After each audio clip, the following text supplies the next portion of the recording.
সেনা পাখি বাসে আপনি দূরে কেন একটু আমার কাছে আসে। হাগেন যাবো না হাগেন।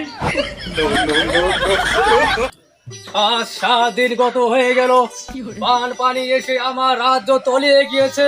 তাই যত মশা ছিল আমার বাড়িতে এসে বাসা বেঁধেছে। আমার ঘরের মুখে ফোটা ছিল, সেখান দিয়ে মশা এসে আমার ঘর চামড়া তুলেছে। গুস্তাকি মাফ করবেন যাবো না। উজির সাহেব দিন দিন রাজ দরবারে আসতে পারবে না যাবো না। কেন, তার কি হয়েছে? আর কুরবানির মাংস খেয়ে হাগা হয়েছে। তাই সে লেট্রিনে যাচ্ছে আর আসছে, যাচ্ছে আর আসছে।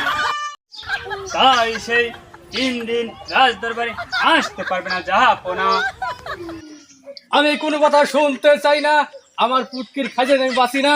যেভাবেই হোক উজির সাহেবকে আমার দরবারে পাঠিয়ে দেন, আমার জন্য মলম আনতে হবে। গুস্তাকি মাফ করবেন যাবো না। উজির সাহেব আসতে পারবে না। পুটকির চুলকানিতে আমার ভালো লাগতেছে না, তাই ওষুধ আর মানুষ নাই। আমি এখন কি করি?